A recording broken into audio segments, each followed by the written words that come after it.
Welcome to the Social Media Church podcast. My name is Jay Cranda, and I'm joined by, man, we're just very nice, Niels Smith. Niels, dang it, I did it wrong, right? Did I pronounce that wrong? It's close enough for you, Jay.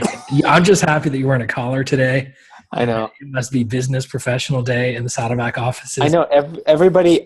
This is what I do whenever we record videos. I always choose to record. I choose shirts that are like literally the worst for cameras. And so like right now, my camera on my computer is not picking this up. So everybody watching on Apple TV, Amazon Fire, and Roku will be like, what is going on with Jay's shirt? Anyways, wait, Jay, we have a Roku channel. So tvapp.church, if you're listening, you guys have been hearing on this journey. We submitted our first app last Friday. Actually, we are like in the final stages, so it should be hitting the store here in the next couple days. And so yes, it's there. I say I have it because I've had the beta app on my Roku, so I know what it looks like. But everybody else, be looking for that. We'll share more about that. That's awesome. Dude, so much going on in the world of social. We're going to talk about Snapchat changing their name to Snap and releasing glasses, from stuff going on the debate. But I wanted to first ask, did you get a chance to watch the debate at all? Jay, I watched the debate. Did you? It was an interesting debate. Yeah. We're not going to get into politics too much here, as we feel like that's good advice for most pastors. Yes. But it was fascinating from a social perspective. All kinds of social, all over the place. Before, after, during, it was crazy. Did you watch the debate? And okay, did you watch it, and where did you watch it? Because there were about 27 options. Yeah, I know. I watched it mainly on my television through DirecTV, a very traditional route. I also checked it out on Twitter. Yep. I saw it was live there, so I kind of watched it that way. But so I definitely live stream it in the Twitter app like you do football. Yeah, I was watching. Interesting. I didn't know that. Yeah, so it was going. I mean, but that's the thing now. I'm watching it, but I'm also on like Facebook and on Twitter, seeing what people were saying. I mean, people were like, "You were not being nice to Lester, poor Lester." I mean, like including the candidates. Yeah, I mean, I don't get it. Like, I don't know what the moderator is supposed to, if you don't give him it's like he's given a job, but if he doesn't have the power to kill their mics, like, what do you expect? Like, I don't. Yeah. Anyways, I thought it was a fun debate. I will say a couple things that stood out for me, just thinking about as a pastor, thinking about digital strategy, moving people into community. One of the most amazing things that I thought that was really well done was Hillary did something mid-debate when Trump was saying something crazy. She said, we're going to be real-time fact-checking everything that Trump says. Go to my website to check out the real-time fact-checking reality checks. And I thought that was such a brilliant idea to take this. I mean, they were saying 100 million people were going to be watching this debate. And she said, now there are going to be crazy things said on both sides. Trump is obviously going to say some more outlandish, crazy things, but to tell people to go to her website, that's her trying to take people through the funnel. Yeah. That how do I get somebody at 100 million? How can I just get 10% to visit the website? Because if I can get them on my website, maybe I can get 10% of those people. I thought that was a great way to funnel people down. I'm not thinking politically, but I'm just thinking great strategy. So let's talk about the funnel, just so we can understand the tactic. Yeah. So she wants to get them to the website, and what do you think she wanted to do? Or did you go down that process with her? Where do you think she wants to take them? Well, I think the big thing is she wants to add them either as a follow, or an email address. And I think she would value the email address as the highest priority still now, because you can get you can guarantee the content will get to in front of their eyes. Facebook and Twitter are a little bit of a variable because of their restrictions. Yeah. And so email is still, I mean, we talk about this, email is still very much king in a way, because you can guarantee you can go to their inbox. So I did not go to the real-time fact check right then, but what I was figuring that if you go there, you saw the real-time updates, and there was probably something at the base at her footer that was like, hey, join the cause, or learn more about what we actually support. And so, and she might even at her level might even have some geographical things. Well, it might recognize what state you're coming from, where it talks directly to you. Yeah. I mean, her site's probably fairly sophisticated. Yeah, I think that's exactly right. If you can get an email address, you can continue to communicate with that person. So if I'm one of these candidates and I think I can get their email address, I'm not thinking necessarily about donations towards the campaign. What I'm thinking about is, can I get their email address to, over the next, few weeks, send them an email every couple of days with maybe information they might be interested in that's going to compel them for their vote. I think that's a clear strategy. Hillary did do a great job of driving that. I think Trump did another interesting tactic on the event, and I didn't know where you filled me in on this, Jay. He created the Crooked Hillary Snapchat filter and paid Yes. She, which is really interesting going out. I mean, and I don't know if this is like he's directly trying to target a demographic that he may be missing. And so he's trying to kind of bring to the fold a younger generation that doesn't necessarily always lean Republican or maybe align with a lot of the values that Trump is kind of communicating from.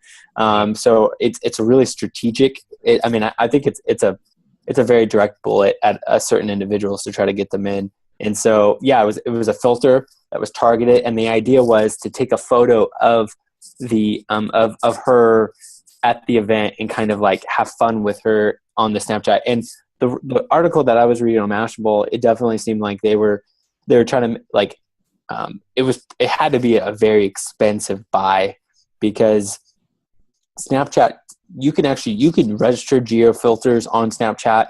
But the problem is that if you do any branding, you have to pay for it. If you do it as a community filter with a geotag, you don't have to pay for it.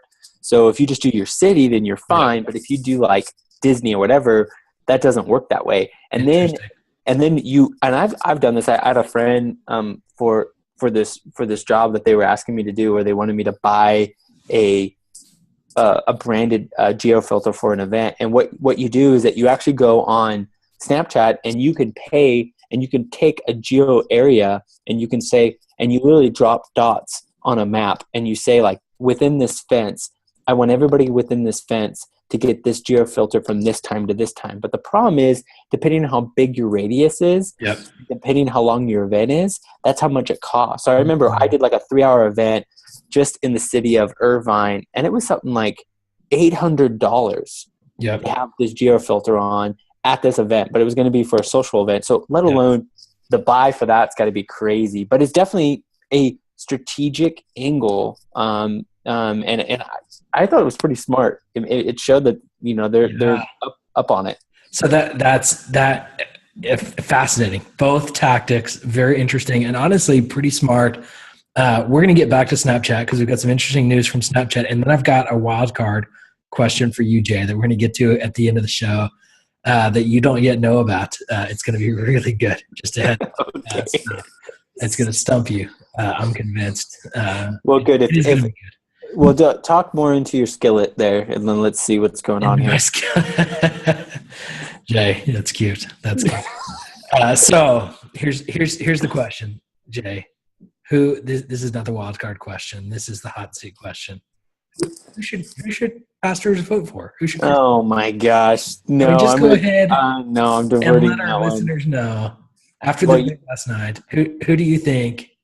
Everybody wants to know what you think. I'm going to do a sleight of hand here. Did you see Philip Yancey that came out? His story went viral. He did a video interview with the Huffington Post, writer of the Message and so forth. Right. He came out and very much he had this video that was trending. Obviously, it's trending on my settings, which I still find that really interesting. Like, I'm always curious. I know Facebook's trending is a little fine-tuned for me, so I don't always necessarily know what is universally trending. But Philip Yancey said pretty much like, I don't understand how Christians can get behind Trump, because he is literally the anti-hero of what the Christian gospel communicates. And so he said that. Then you have like Wayne Grudem, who said like Trump is morally the best choice because of Supreme Court because of everything that Hillary stands for. And so, and kind of so you kind of have this extreme, it's a divide. I am not answering that question. I'm not even going to make you answer that question. I want to know, I'm going to move forward. But let's talk about this though, seriously, Jay. Okay. I think you handled that very well by dodging the question. Pastors do not need to tell people that's my opinion. Pastors do not need to tell people who to vote for. Pastor I've greatly respect from San Antonio, Max Lucado, actually came out not too long ago against Donald Trump as well, just saying the same thing as a Christian. I don't think I can vote for Donald Trump. It's an interesting dilemma in the world of evangelicals this election. Here's a stat I heard from one of our clients, Concerned Women for America, shared a stat that only 25% of Christians. No, I want to get this right. Okay, here it is. Only 50% of evangelical Christians are registered to vote in America, and only 50% of those voted last election. So that's a very small number when you look at it. So my perspective for pastors as we talk about politics is you have to be very careful as you address specific issues. We dealt with it as a church, a couple of years ago when our pastor just said a couple of things from the pulpit and really got in the hot seat around the election. And this is really hot, these topics and these candidates and sensitive for a lot of people. But I do believe that pastors do have, responsibility is a strong word, but I feel like they have a significant opportunity that they should encourage their congregants to vote and to be a part of our country and electing our next president. Do you agree, disagree? What are your thoughts? Yeah, I would agree. I mean, I think as a church, we are worried about the expansion of God's kingdom, not the earthly kingdom. Ultimately, that is part of God's kingdom, but the Bible says that it's not being ruled by him directly right now. Yeah. There's lawlessness and so forth. So I'm always surprised when people are shocked when things don't go a certain way here. I'm like, did you get to the end of your Bible? Like, did you finish the whole thing? Because it kind of talks about this. Yeah. And I know we've kind of lived in a vacuum in the last, 100 years where within America, we've had this thriving kind of, there's been some ideals that have been upheld, but that is always going to be a short term. I mean, kingdoms upon kingdoms have failed. And so I think, only God's going to get certain things done, man isn't. But at the same time, I think as a church, we are worried about people's eternal destiny, not their temporary, political, stance. And so, and I see politically when you say certain things on social media, I think it's such a wall to be able to have a deeper conversation. I would much rather talk about who Jesus is than talk about why you shouldn't vote for, Trump or Hillary, because that is such a layered landmine-filled arena. And go to the spiritual direction, and then you can kind of start unpacking some of those reasons of the framework. Because to me, at the end of the day, no one's happy with either candidate. And then even if you're going to vote for one, you're probably not proud of it. And so it is like, it's such a tattered, messy place. People are messy. They're hurt. And you don't want another wall to go up before you even get to the whole faith conversation. So I think we need to encourage people to vote. Voting is a right and a privilege. It is a luxury in today's world, and even in history, we should vote. And there should be education in that process. But we're worried about big things, and a lot of this stuff is important, but it's not our sole responsibility as a church. So, yep. That's a good point. Good perspective. It will until the election is over, it's going to be sticky. And I think pastors need to be careful, but they need to be, just proactive and strategic in how they address these things, because you're going to have congregants come to you and say, I don't understand why you won't do this or say this or take this stand. And don't be reactive to those people that are going to come to you, because they're going to come to you. Be prepared and respond. And the last thing is, I would just say there's two arenas here. There's the outward facing kind of community communication strategy, and then there's the internal. I think a lot of our weekend and what we're saying to the public is we're trying to reach people. And when we're communicating out, we might not necessarily expect them to believe or agree with everything. So we're going to be very strategic in how we communicate. Now, internally for our church, we have membership.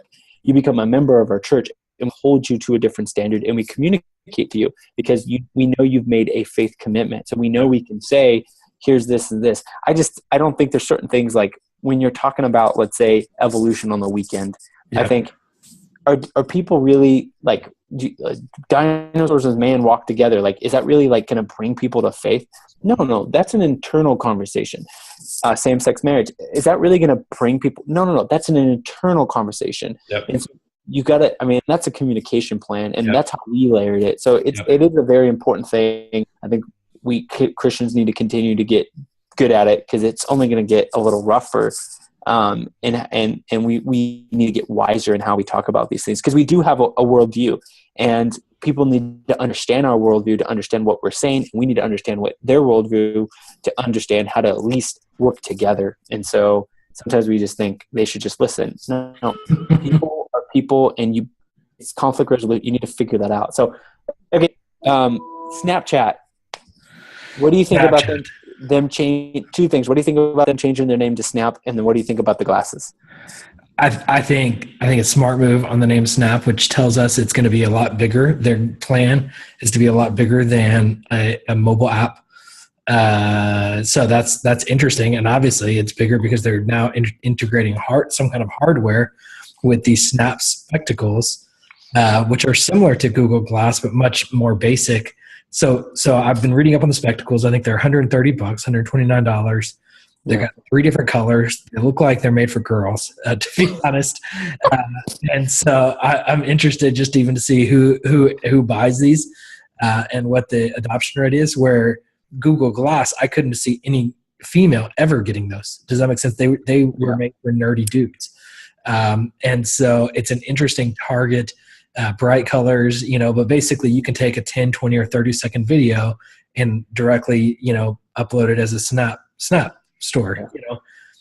So it's interesting. They're not that expensive, for what it is. Yeah. And it's a unique perspective. I don't know, if I've heard some friends say, I think this is going to be the biggest bomb, in Snapchat's history. I think it's going to get quite a bit of engagement. I'm curious when they're going to release, if they're going to be before Christmas, and that could be a big popular Christmas gift for teenagers, or what's going to happen. But they're doing something really unique and new, and it's interesting.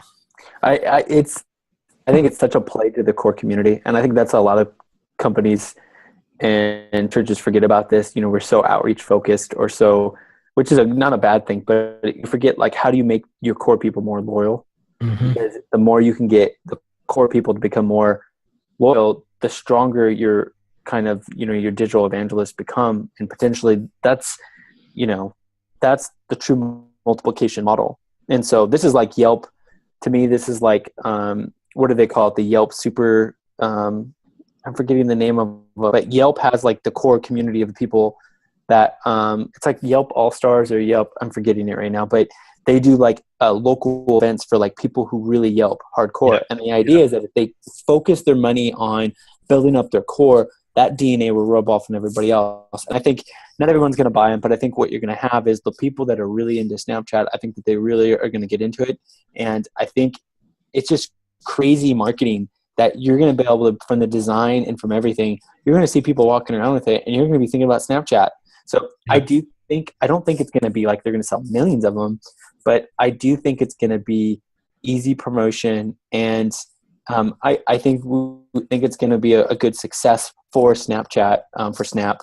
And I also think the name is wise. It's the whole, it's the whole conversation we were having years ago about is media really, do we need to say social anymore? It's just social media. Media is media. And so I think it makes sense because now, these social companies are becoming less about, being, one or the other. They're just one. And it's just kind of, chat or, it's one thing. Hey, Snap, you just kind of assume. And it speaks to their powerhouse. Like they can do that because it makes, when I heard it, I was like, that makes, it's like Facebook, like book now, like why, and you're kind of like, well, that's because the age it came in. Yep. So it speaks more to where we're at now. And I love that as a company, they're that agile. Like that is just that's a huge change. And so that speaks Yeah. more to about the culture of their team and their future. And I'm really pumped for it. Yeah, what's going to be interesting, I'm really interested to see. So I posted it on Facebook, and then I posted my prediction is that in the next year we will see Insta glasses, and they'll basically be Facebook's version of these glasses that you can post to Instagram or Facebook Live out of them, or take a picture and send it to. You know, I think they'll be a little more complex in what they do, but just like Instagram copied Snapchat and basically said, you know what, Snapchat taught our users how to use this medium, and we just integrated it into our app. Thanks, Snapchat. I think the same thing will happen is teenagers are the most creative human beings in the world. You know, we become less creative the older we get. And teenagers are going to do some crazy creative things with these glasses. And I think you and I will watch it and be like, okay, now that when these next round comes out and it's for the masses, and I think Facebook is still going to own the masses. Snapchat continues to expand in their niche, I feel like, and they're getting wider, but I don't think it's ever going to be a mass audience, is my opinion. I think it's going to continue to be a niche audience that just grows more committed to the platform. And so I think I expect to see others coming out in glasses that have more functionality. These are very limited. I also expect it to be a partnership with like Nike or with Ray-Ban or something like that. And so they just integrate the technology into those glasses. But dude, it's going to be interesting. It's a fascinating. Well, and it speaks more to like the value, like how stuff is obviously like internet connected things is becoming cheaper and cheaper. Yeah. You know, I was watching this. I finally watched the Steve Jobs movie over the weekend. Okay. And you know, they were talking about, you know, like the whole Macintosh, how it failed the first time, and every time it was successful. But you know, one of the biggest things outside of just all the things, you know, it just the technology caught up with his vision, and it was more affordable. They could launch a computer that was that could do a lot of the styling and the coloring, and they could design it in such a way. And so I think Snapchat's glasses are just even though it's not too long ago, I think Google Glass, I think just a couple of years, it's huge in technology investment. And I know it's way cheaper for them to pull off what they want to pull off. And so, and I just think we're going to see more and more of this type of stuff. And I like it. I mean, I think it's just loyal tribe, Seth Godin kind of stuff. It makes sense to me. It makes a lot of sense. I mean, I'm not going to get them. It's not me, but I could see the Snapchat community doing it for sure. Okay, what's your wild, crazy thing? Well, one last thought on the Snapchat with the glasses. I don't care how many times I try to pivot. It's just like I can't. It's good, but I was, even as you were talking, you stirred this in my mind. I think it opens up the opportunity for augmented reality, and so as you think about like Pokemon Go and some of these other things, if you've got glasses connected to this technology, you have all kinds of other opportunities. I don't think Snapchat has that in this play of this product. I think that's the quickness of their pivot to get to this point. But I think as these technologies expand, I think augmented reality is going to be a big part of that. So that's going to be very interesting. Yeah. Okay. So here's the wild card question for you, Jay. At Dunham Company, we always hear, or what people want when they come to us is, what's the magic bullet in fundraising? What did I not know about fundraising? And they want this like secret sauce. Well, the reality is there's not a secret sauce to fundraising. It's hustle. It's being creative. It's working hard. It's telling great stories. There's strategy involved, but there's not one magic bullet. Social media, you and I know the same thing. People want to know, what's the magic bullet to social media? Like, if I just start doing Facebook Live, I'm going to be huge on Facebook, right? Or what's the magic bullet to a viral video? So I'll just go ahead and state there is no magic bullet. But if you were to nail down, here's one thing about social media that maybe is a magic bullet, or if people would just do this, they would go to another level. What would you say that magic bullet is? I would honestly say no, not a fear of failure. Like, I think at the end of the day, I had a friend ask me something about something I do and some job stuff, and they're like, well, how did you do this? And I'm just kind of like, man, I think early on I've always been confident enough and just like a much of a doer enough that I just do it. Like, and I just figure it out as I'm going. Saddleback, we have this whole thing that we're building the airplane in the air kind of idea. Yeah. And I think you just need to not have a fear of failure. And it's the transition of people from professional writers to bloggers. Well, I got to polish my book, and it takes a year and an editor and blah, blah, blah. Well, a blog, you go up, and if you want to edit it, you edit it after you post it. And I think the same thing with social media. I think one of the reason why personally I understand certain platforms is that I just go out and mess around, make mistakes, have edit errors, say the wrong thing. That is part of it. And I think because I know that I have that mentality where it's okay for me to fail, I think I'm not worried about whatever platform they throw my way, because I'm going to mess around with it and I might make an idiot of myself. But I've learned now over the course of 7-8 years of kind of some of the pitfalls to go through. But I think fearing failure is probably one of the most important things, especially when you're thinking about social media technology. Yeah, that's great. I love that. I would add to, I think that's exactly right. Of like, jump in and just do it and don't be afraid of what happens. I would expand that to almost say, don't fear video. I already say, here's one thing to do. It's make one video a day for the next 365 days. And if you're really wanting to build an audience on social media, one video a day for the next 365 days. And I guarantee you are going to have an audience, no matter how bad that video is, for your first 50 videos or 100 videos. At the end of 1 year, you're going to be really good at it, and you're going to have a really engaged audience, and you're going to be really ready to go. Yeah. Don't be afraid of video.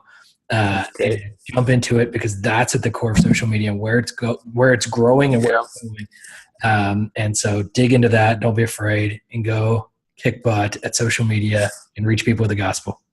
Well, we've talked about politics, Snap, glasses, magic bullets. I mean, we just hit everything. So if you got any feedback or any questions about anything we talked about on the show, use the hashtag SMC podcast.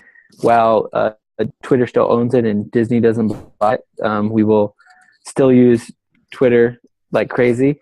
And go to socialmedia.church to learn more about our show. Thanks so much for listening.